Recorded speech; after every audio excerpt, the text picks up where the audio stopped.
Baik rekan-rekan sekalian, saya akan menginformasikan perkembangan penyidikan setelah dilakukan gelar perkara. Jadi merupakan bentuk pentahapan penyidikan yang kemudian melibatkan secara komprehensif ya untuk menganalisa dan membuat sebuah konstruksi hukum dalam penyidikan,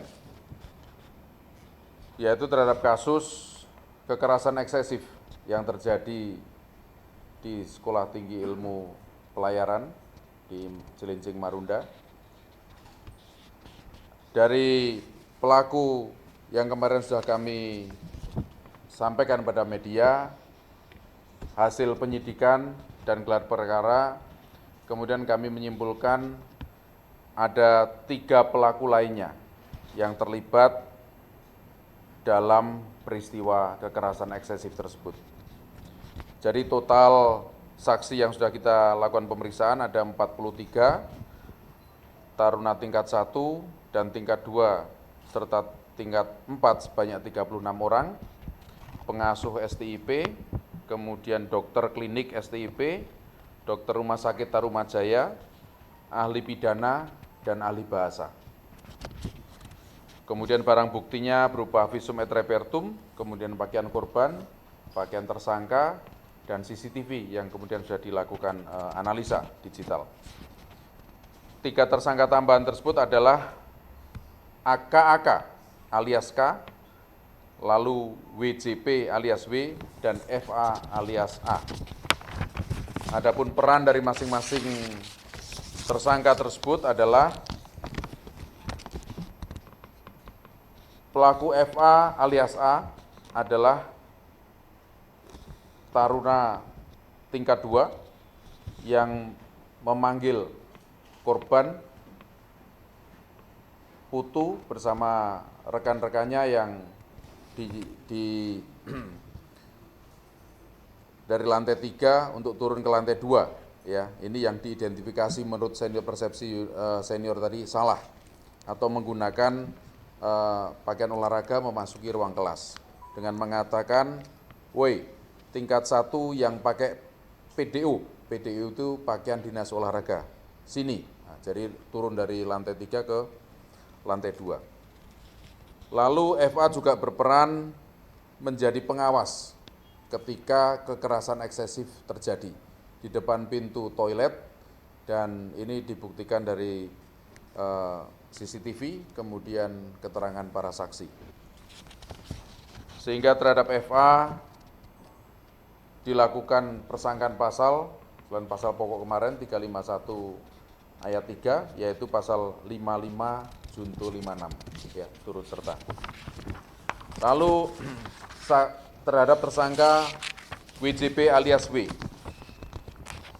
pada saat proses terjadinya kekerasan eksesif,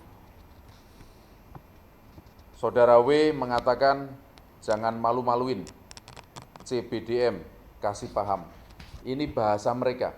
Maka itu kami menggunakan atau kemudian melakukan pemeriksaan terhadap ahli bahasa, karena memang ada bahasa-bahasa pakemnya mereka yang kemudian mempunyai makna tersendiri.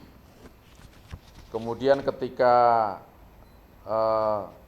korban setelah dilakukan pemukulan oleh saudara TRS mengatakan, "Bagus, enggak ready rest," artinya masih kuat gitu ya. Kemudian terhadap WJP juga dikenakan konstruksi pasal 5556. Lalu tersangka yang ketiga adalah KAK alias K.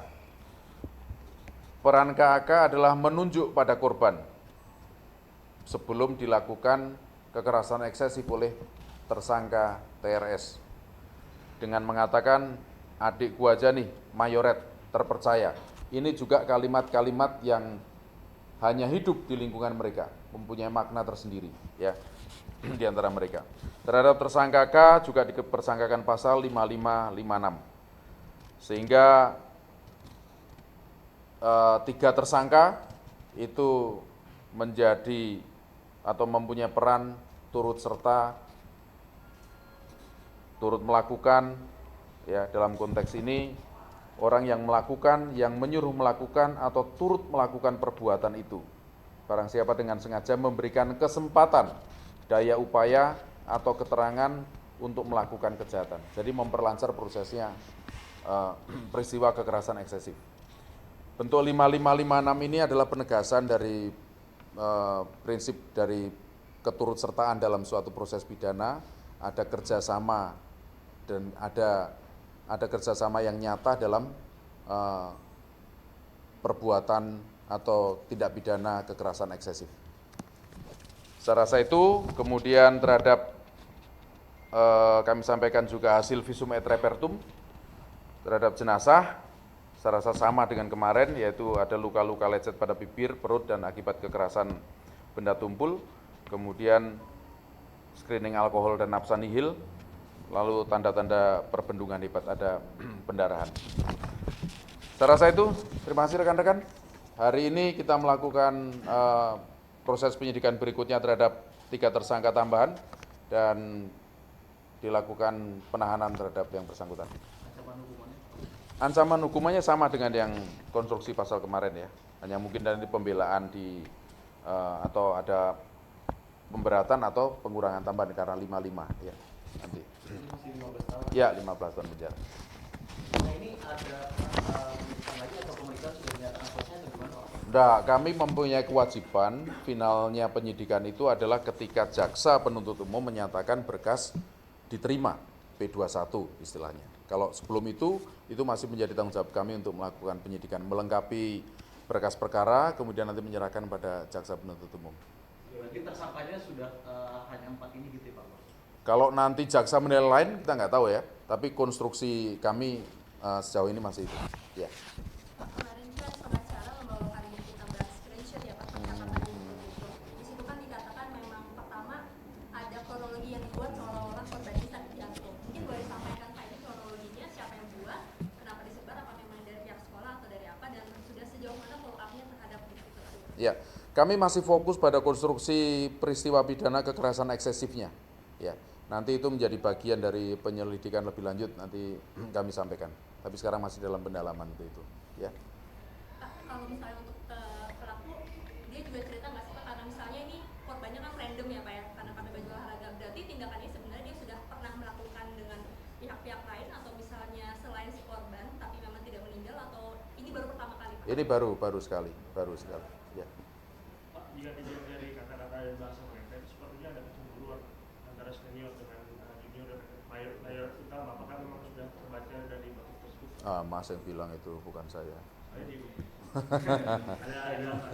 Enggak, kami tidak membuat analogi-analogi dalam penyidikan, sehingga fakta yang ada, klarifikasi yang ada itu yang kami pakemi ya, kami ikutin.